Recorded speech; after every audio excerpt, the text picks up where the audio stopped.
Welcome to the Light of Sirio podcast. My name is Dori Fari and I will speak with a realized spiritual master about his views on life and the topic of spirituality.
So, last year we are again with Master Sirio to continue his incredible spiritual story followed by his spontaneous spiritual awakening, which brought him on a spiritual quest to go via land to India. So up to this point we could listen to your story. How did you arrive to India and how did you arrive to Master Kirpal? And as we said in the last episode, it all was like a fairy tale and everything perfect, like organized, and all of a sudden this enchantment broke, and so it seems that old story, the fairy tale, ended, and now began a new story with you cutting your hair even, which you said was difficult for you at the time, and you said now we can listen to the story of the transformation of a man. So how did it continue then? When you went back to Dehradun and eventually you decided to cut your hair and that's where we stopped last time. So when I woke up that morning, I began pondering over cutting my hair or not cutting my hair. I had my long hair for many years already. I was used to this kind of look, and cutting them, it seemed like chopping away something which was part of me. Giving up your identity. Yes, kind of. So, but then I began thinking, what's more important for you? To be accepted by this master, which just approaching this place and this man, in which just approaching this place and this man, you have such a wonderful experience. So I thought, yes, to be accepted by this master is much more important than my hair. So I went to a barber and I had them cut, just normal cut, like ordinary people have. So you didn't feel to be ordinary before? Was it like this? No, I felt to be extraordinary. Because of having long hair? Because of the look which I had. And anyway, so I cut my hair and I dressed up with my best clothes, which was a trousers, jeans, and shirt. And I started off by bus to go to Subhash Nagar and to Manav Kendra. So when I reached the ashram, I went through the other gate, which was opposite to the one by which I entered the night before. And I went near the office where the night before they told me to go away. And I was sitting there on a bench, kind of bench. But did they recognize you with this changed look? Well, they still, some of those people who were there the night before, they were still unkind to me. No, you even cut your hair. Even if I changed my look, but they didn't know what did it mean. still they were unkind to me. I think these people, they were just kind of cruel people. It doesn't matter if they were initiated by Sant Kirpal, but still, they were not good-hearted people, in any case. So anyway, at some point, a man came and he told me, look, if you keep staying here, nothing will happen. After some time, there will be darshan, the master's house, so you better go there and wait, see him. So he said, thank you, okay. So I stood up and walked towards master's house, which was just not so far, maybe 100 meters. So when I reached there, there was a kind of a veranda, which was on the opposite side of where I saw the master the night before. And there was a lady, an elderly lady, whom later on I understood to be Taiji, or this Bibi Hardevi, who was the lady who was kind of taking care of the master's household. And there was Harcharan Singh, one of the people who traveled with Master Kirpal in 1972 in the West, and maybe some other people, but very few, mostly these two, maybe one or two more. So Harcharan Singh looked at me and said, sir, what do you want? Who are you? I said, it's me, and I would like to meet this master. So he said, okay, sit down and wait. Oh, step forward. He was the kind man, first kind man. And I noticed this lady, Taiji, she was looking sternly at me, like studying me, see who is this person. With a nice haircut. And yeah, I sat there and I began meditating, kind of trying to find my peace. And after some time I saw some young Westerners arriving, and among them there was Roberto Casale, the boy who had given me the address in Rishikesh. So he soon recognized me, and so he called me and he said, oh, You change your look, you cut your hair, and you dress nice. So that's good. Makes things better, easier. She said, now we'll be waiting for Master to come. So let's sit there and you try to meditate. And I suggest you that when Master comes, you just look into his eyes. That's all you have to do. So somehow I took a position which was just in front of Master's chair. I don't know how it happened that I sat there. But I sat there, I was just first line and maybe a meter far from the chair on which the Master was going to sit. And it was just, you see that picture which is back there, it was just that place, the chair, just the same look like that. Oh wow. So I can add to those who listen to the podcast that we are in the meditation room of the Sant ashram. There is a picture frontal to the seat of the Master. So it's interesting. We never knew about this, that when you look up, you always see that picture. That was the first darshan I had of Master Kirpal. I mean, the first darshan close by.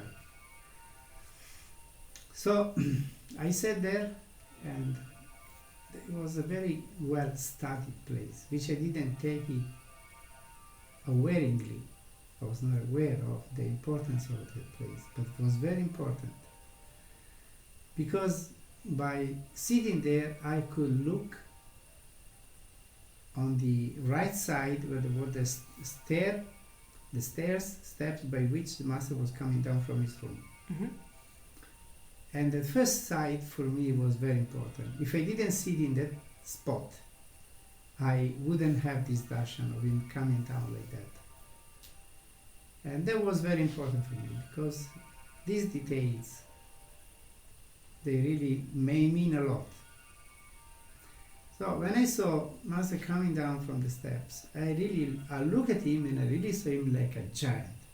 The position helped because I was sitting down and he was coming down from the steps. But it was more than that. It was the effect of Shabbat, of Master Power, that amplified his body for me so much, so that I saw him like a giant. Anyway, then he came down, and Roberto had told me, just look into his eyes. And that's the first thing I did. When this elderly man, dressed in white, with turban and long white beard, sat down in front of me, what I did? I looked into his eyes. And I think I never saw Master Kirpal's eyes the way I saw them the very first time. Because they look like made of diamonds. They didn't look made of flesh. Some kind of flesh. So when I looked into his eyes, I was just amazed. I'd never seen a person with such eyes. And I was just wonderstruck. And I was just enchanted looking at this face and at these eyes. So I felt his eyes to be like a laser crossing me through from my head to my feet. Wow. So like a scanner. So I looked at him and I was enchanted. But soon again the enchantment broke and he pointed at me and said, "And you, who are you?" With the short hair. And I was going to say what I could, because I didn't speak English, but the lady from Israel, she came in between. She came up and said, "Master is a boy from Italy, and he has read some of your teachings. He would like to stay here and be initiated." Oh, so she was very kind and helping. She tried to. So he looked at me and said, "What did you read?" And I said, "I read Man Know Thyself." He said, "Just this? You don't know anything. You don't know any theory. So how can you be initiated?" But at the point I was trying to say, "But I have read so many other books on yoga and spiritual topics." But before I could open my mouth, he looked at another boy who had just arrived. There was the first darshan with master for him also. He was from USA, and he looked at him and he began talking to him. So I just cut me off. I couldn't say anything else because he began talking with the other man. And was he more kind to that one? Oh yes, this boy was initiated, and he had long hair. He had, he was as I was the day before, more or less. But with him, he was very kind. But was he already initiated? Yes, he was initiated because then I became acquainted with this boy, and we were in the same room in Savan Ashram. So I came to know him, and he had been initiated in 1972 when Master Kirpal was in America. I see. So couldn't say anything. Then he talked to some other people. Then he gave some look to all of us, and not to me. Really? Yes, I don't think he looked back at me. I was looking at him, but he was looking to all the others because he was really putting me to test. And how did you feel? I felt that this was a test and that he was not going to win it. I was going to win it. That's what I felt.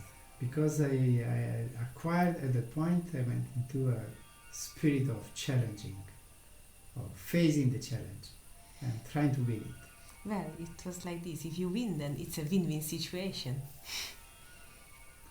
Then, after half an hour, more or less, maybe less than half an hour, he stood up and greeted everybody with folded hands, and he went into the house. So everybody slowly stood up and began going their way, and I stood up and I went, let's say, 2-3 meters far from these steps and this veranda where this darshan session happened, and I was standing there pondering over what to do, how to proceed. Now you can't cut your hair. What to do? What to do now to help in this situation. But, Master was pushing me out from one side, from outside, and pulling me in very strongly from inside.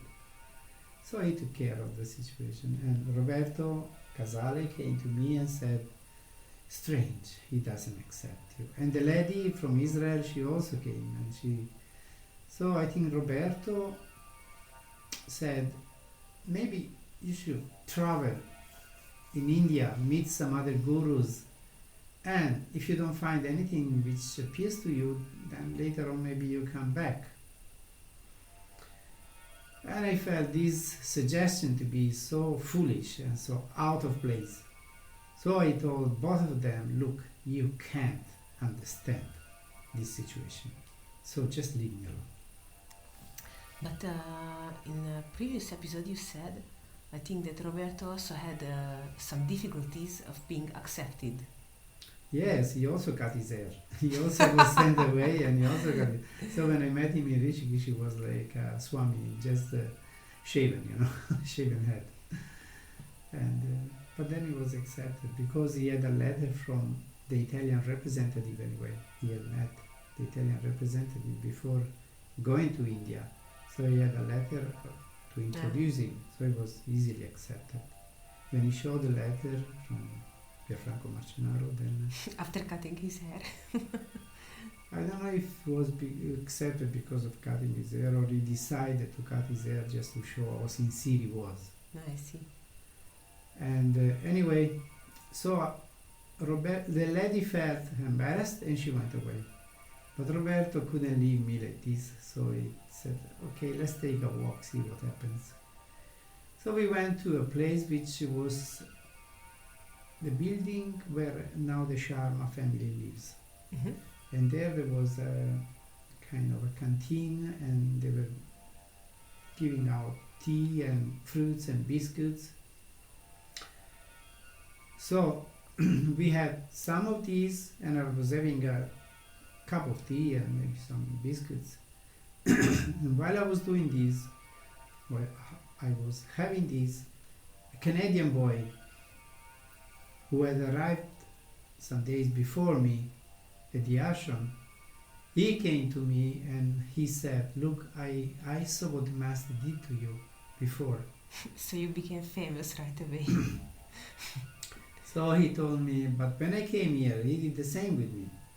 And what I did, I went to Dehradun, I took a room in a hotel, I slept there and I came every day here. And eventually, after some time, he accepted me. So I'm sure if you do the same, then he will also accept you. So I thought, oh, thank you very much, because I told him thank you very much, because it seemed that he indicated the way I should go. Well, and it seems that in this period Master was like this. Because if he just arrived before you and did the same, he was sending away everybody. Those who insisted and really show interest went through the test, they were accepted, otherwise he would just send them all away. Also because he didn't like hippies, you know. He didn't like hippies because most of them were immorals and they were taking drugs. So when a hippie came, he would just kick him away. Anyway, so I thought, oh good, thank you very much, that's what I'm going to do. I had already taken a room in a hotel in Dehradun anyway the night before. I remember now it was such a very simple room, there was nothing inside, just a charpai, rock bed, but there was a toilet, it was a room with a toilet. And I was paying 2 rupees per day, which was like, what, very cheap really. Anyway, so I thought, okay, I go back to Dehradun and come back tomorrow. And so I started off to go to the bus stand and wait for the bus to go back to Dehradun. It was afternoon. And while I was crossing the ashram to go to the gate, to exit the ashram, I saw Master sitting under a big tent with some people talking to them. And I thought, no, I go to this man, I throw myself at his feet, I grab his feet, and I shout at him, look, I'm not joking here, I'm serious. I'm Sirio and I am serious.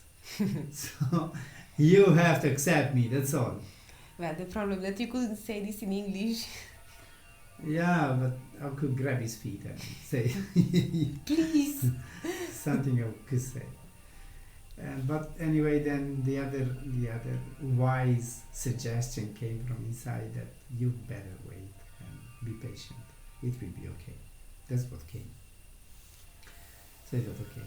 I went to the bus, I took the bus, I went back to Dehradun, I went into my room, and I think it was evening maybe already, so I slept there. And next morning, I went to a tailor. I got dressed, a dress, Punjabi dress, like they call it kurta pajama. So a long shirt and trousers, white cloth, white cotton. And so I got dressed, a dress like this, which they made it very, very quick. Maybe the night before I already, yes, if you never remember, but the night before I already went and asked for a tailor to stitch a dress like this for me. So next morning he told me next morning we'll be ready. So I went, took this dress, dressed up with the dress, and I went back to the ashram. And when I reached the ashram, nobody had told me, even Roberto didn't tell me, look, tomorrow there is going to be a big satsang, so you come at this time. Nobody told me that we'll start, let's say 9 o'clock. I think I arrived around 10 o'clock, and a big satsang was in process. Big satsang with thousands of people under this big tent. And so I sat more or less in the back. But I could see the master sitting on this his gadi, and he was talking and giving this satsang.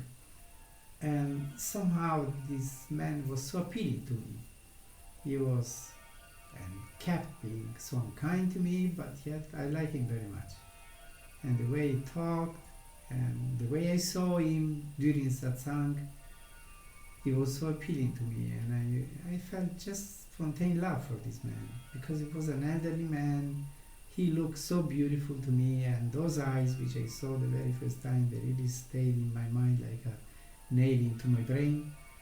And so I like him really, and I kept looking at him. And at the end of the satsang, all the Westerners, they were, during Master Kirpal's time, the Westerners, since they were guests, they were always sitting in the front. So they stood up and moved towards the guest house for the Westerners. And Roberto also passed by, and he saw me, so he thought, oh, you came, you're here.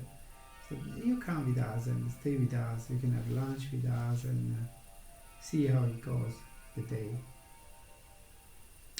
So I went with them, and I stayed in Roberto's room. There was an empty bed even, so I could lie down on this bed. There was another boy, but there were 3 beds in the room, so there was a bed for me also. So I stayed in his room, and then we had lunch with the other people. And couldn't you just stay there in the room also for the night? No. For the night I had to go away. Just wait to see what happened later. Why? I mean, okay, I understand Master didn't accept you, but in other ashrams, you could just stay there and sleep in there. So why here not? I will tell you later on why. So, lunch, then I think we were resting a bit in the after lunch, and then they said 4 o'clock, I think, there is going to be again a meeting with the Master under this big tent. So we went there, and we were sitting just below the gadi, this big dais in which the Master was sitting. That means very close to him. And there were thousands of people, and there were ladies singing bhajans. And that was the first time I heard bhajan singing. And to me it was like a type of singing which was very familiar, something which I really liked right away. This way of singing to me, on me, it had such an effect that I felt like enchanted, charmed, and uplifted at the same time. But was it with the music or without? No, just without. Maybe the ladies, they were using the harmonium, maybe. I'm not sure, but I may guess that they were using the harmonium. So it wasn't any similar to the bhajan singing which is in the Golden Temple? Yes, but when I went to the Golden Temple, I didn't hear any bhajan singing because there was this big celebration, and I didn't go inside the Golden Temple. I was just moving around. I see. I didn't know that one could go inside the Golden Temple. So I was just moving around and just watching people. Maybe I heard in the distance some singing, but not so close, so I couldn't really grasp the. So this was the first time you really entered into this atmosphere? Yes, I had been used to watch the Hare Krishna in Amsterdam doing their kirtan, but this was quite different. It was a different way of singing, which was more complex, was more melodious, and songs, not just mantras. So I began listening, and the more I listened, the more I became enchanted, and the more I felt uplifted. And gradually, the singing went on for at least an hour, maybe more. And Indian ladies, when they sing well, then they really sing very nice, and they really can create such an atmosphere. And these ladies were such ladies. So they really created such a beautiful atmosphere, and I felt like immersed in a pudding. Like my whole body was immersed in this energy, this master power, which was as thick as cream or pudding. But Master wasn't yet present, wasn't he? No, he was present all the time. He was sitting all the time on the dais. I thought that he arrived later on, so he was there right from the beginning. No, he was there right from the beginning. So these went on, and I was feeling so blessed and so much in ecstasy already, and so much uplifted above the human condition, my ordinary human condition.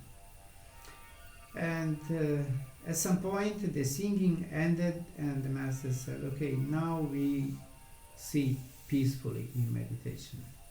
So he began giving some instructions about how to meditate, but I didn't understand anything because I didn't understand his language. He was speaking in English and I think in Hindi mostly, because there were many Indians. Either Hindi or Punjabi. Master could give satsang in three languages, three Indian languages: Urdu, Hindi, and Punjabi. So I think he was speaking in. But what was his mother language? Urdu? His mother language was Punjabi. Punjabi. But he could speak also Urdu because he was born in what is now Pakistan. Lahore. No, he was not Lahore. He was. You said. I think it's Rawalpindi district, and he was in a village of the Rawalpindi district. Yes. You said So that's on the area they speak mostly Urdu. But he could speak Urdu, Punjabi, and Hindi. So he could give satsang in these three languages, and English, of course. So satsang was more what he spoke. It was mostly in Hindi, I think, and some you could say it didn't translate as I do. I speak in English and in Italian, but he didn't do this, speaking in English and in Hindi, translating himself sentence by sentence as I do. He just translated some highlights of his talk. He would translate just a sentence or two into English, but mostly he went on speaking in Hindi or Punjabi, whatever language he was using. So he began giving these instructions, and when he said this, now we meditate, I felt kind of scared, I must be honest, because I thought, I am already in such a condition that if I close my eyes, what's going to happen? If I meditate now, what's going to happen to me? But I did it, of course. So I closed my eyes, and as soon as I closed my eyes, it was like being on a lift or elevator, as the Americans say. And my soul would just leave the body like this, like pushing a button of the elevator, and it begins to move.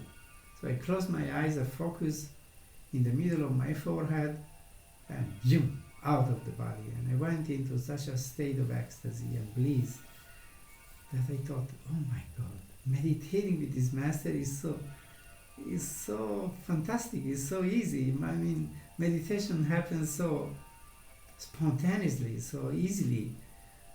And I thought they must all be meditating with a master like this. It must be the same for everybody. So they must all be in this condition I am.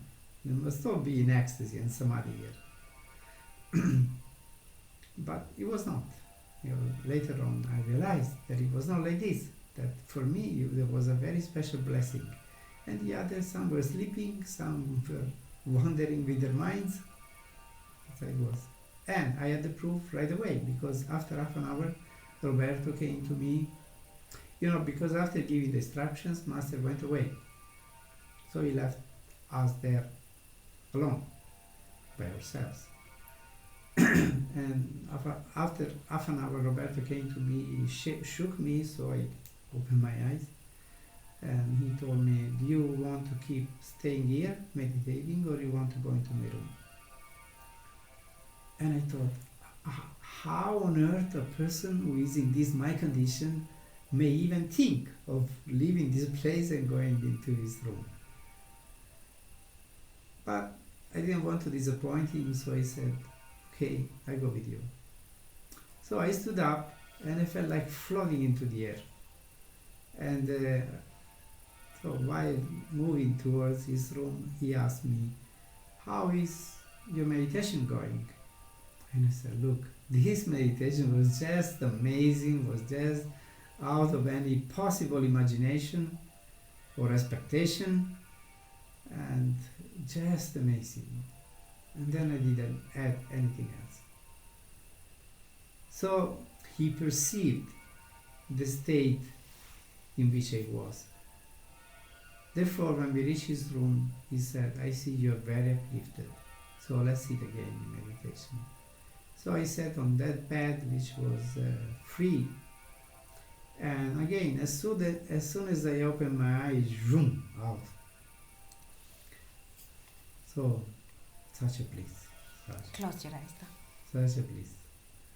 And after some time, that lady, I don't know if she knew that I was inside that room, that Israeli lady, she came and she saw me there and said, you can't stay here, you can't sleep here, because Master has not yet accepted you. So you have to go to their room. So she just came to send you away? Yes, to tell me that I couldn't stay at the ashram to sleep. Because it was dark already at that point. So but were you still meditating? I was meditating when she entered the room, yes. So when she said these words, Master has not yet accepted you, there I really, inside of me, I really felt like laughing. Because I was so accepted by the Master at that point that nobody could tell me he didn't accept me. And even if outside I was not accepted, inside I was so accepted that I think none of them, of these people, was accepted the way I was. And this is not arrogance. I've understood after 50 years on this path that it is really like this. Very rarely anybody of those thousands of people have had such experience as I had. So, so I felt like laughing, and I told her, don't worry, I'm going, very soon I will go. So she went away, and after some time I said goodbye to Roberto. I went out of the room and I walked towards Master's house. And as I passed by Master's house, I look in direction of the house, and I kind of connected with him even more. And I felt such an explosion of joy inside of me, which I can say I have never experienced before, a joy like that. And it was really like a bomb exploding inside of me. And it was that joy in which you know that God loves you and you are really under His care. So that initial mantra by which you began eventually became truth and reality for you. That when you said that you had that you were in the very beginning, before you had your spontaneous spiritual awakening. Yes. And you were repeating. God is love, and love is the law that rules the world, and love is the force that moves everything. This was, yes, kind of, yes. There was love and joy and ananda, what they call in India. There was pure ananda. And so I moved towards the bus stand, and I waited for the bus passed by, and came. I went on the bus, and I felt like my consciousness was so expanded. It was like a huge consciousness. And I went into this bus, and I felt it like a tiny small thing, so dark. And the energy in the bus was so low, and these people, they were all kind of looking heavy, heavy mind, heavy life. And so I looked at them, and I saw them all wrapped in this kind of dark psyche, I could say. And after some time I was in the bus, this wave of light which was enveloping me, it enveloped the whole bus. That was my perception. And all these people that was looking so dark, I saw them looking shining, all of them. It was like this light penetrated all of them. And I look at them and it's, oh my God, what is this? And then I reached Dehradun and I was hungry at the point, it was late evening.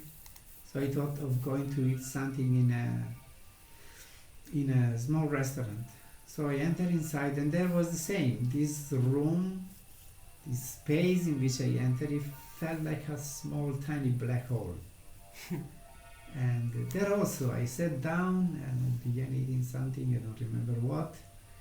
And I felt this place becoming full of light also. It was all transformed.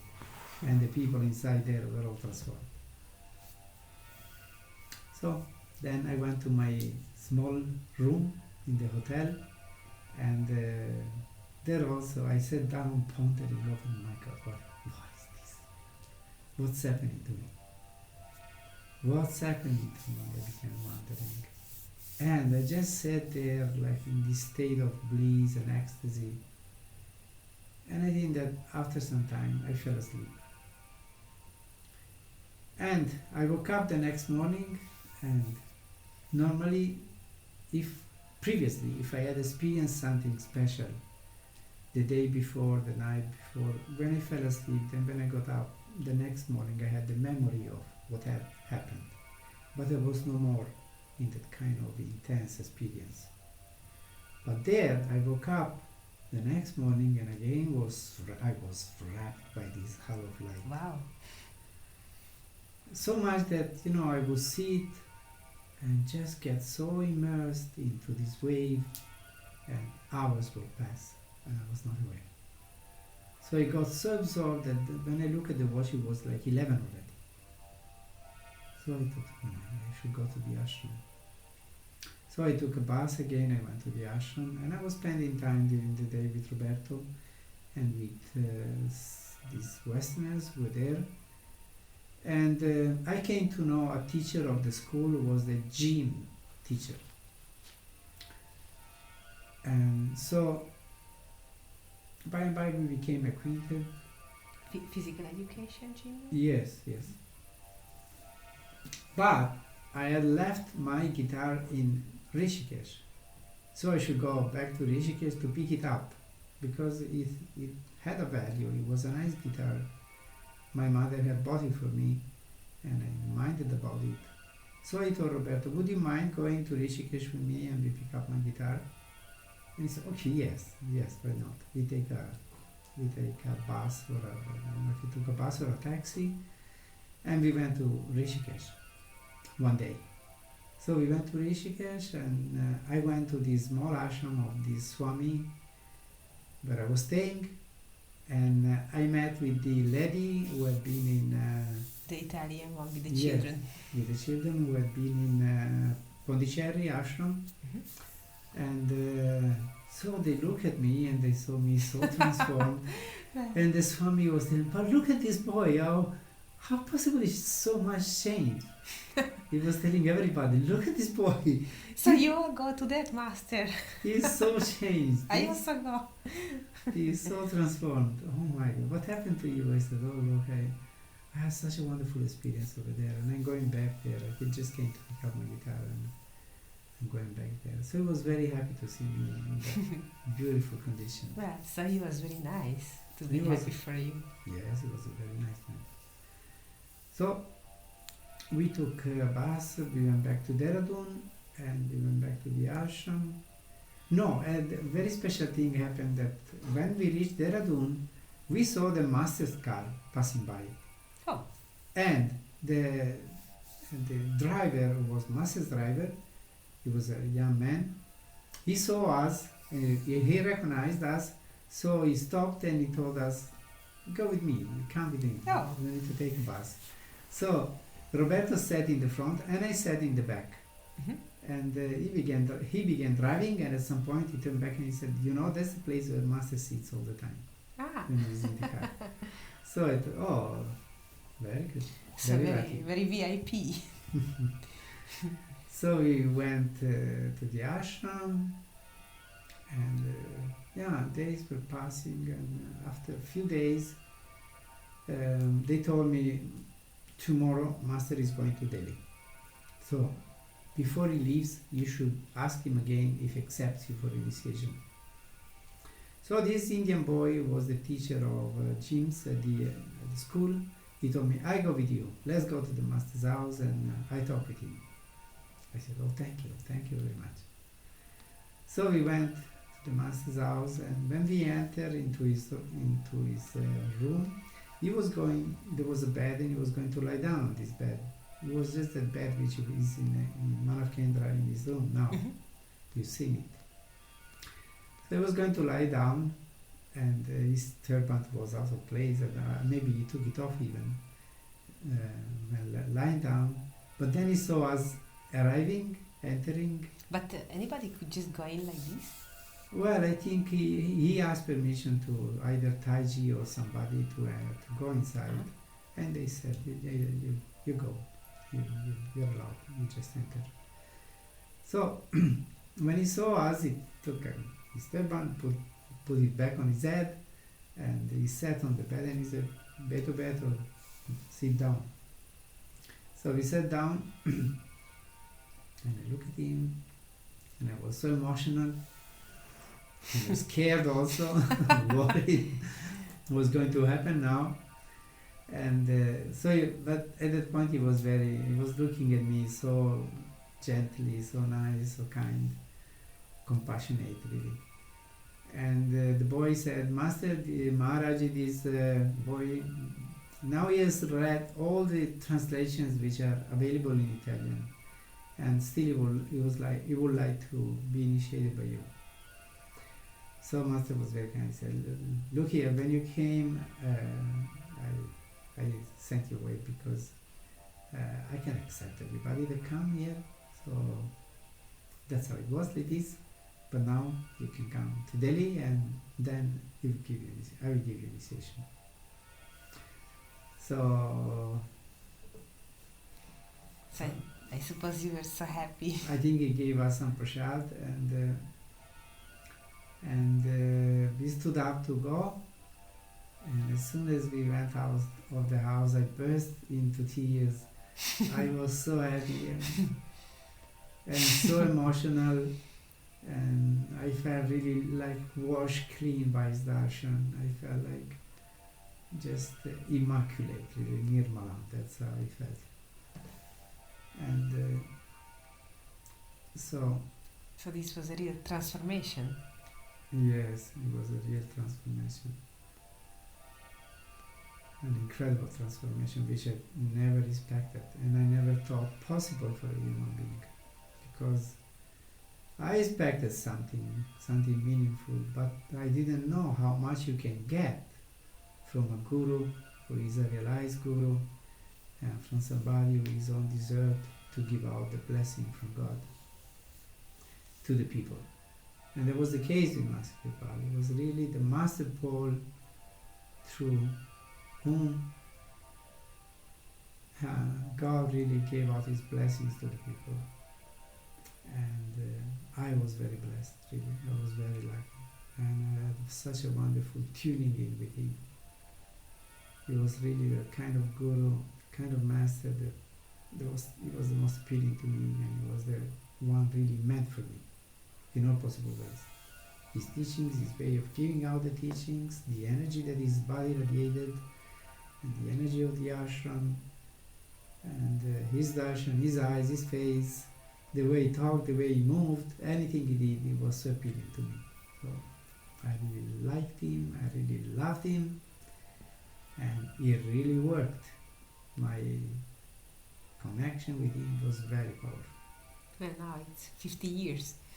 Yes, because of that first experience I had, there was renewed again and again, but because of the intensity of that experience, I kept renewing it again and again, and going back, exposing to me to situations where these could be always renewed, revived, and made it fresh, intense, powerful again. So we went on. Thank you for this podcast. What I've said up to now could be enough. Yes, yes. Well, it has been very beautiful also as you described how meaningful the person of the master was for you. What an intensity, that just as you said, the way he looked like, the way he talked, the way he moved. It's very, very nice. It's falling in love, as somebody romantically may fall in love with a man or with a woman according to what we are. Spiritually, you may like a master, you may feel him like a good teacher, like a philosopher, a smart person, brother, father, but I didn't perceive Master Kirpal this way. I really perceived him like God on earth, and always related myself to him as being in front of God himself. That's how I related to him. It's very special. Yeah. So thank you for sharing all these special events of your life and experiences with us. It's been very beautiful. So thank you, dear Master. And next episode comes after 2 weeks. And thank you for all the positive feedback for those who begin to follow this podcast. And I encourage everybody, if you have anything to ask from the Master in a spiritual argument, then you're welcome to send an email to the Sirio podcast@gmail.com, and you can listen to the next episode after 2 weeks, as I said.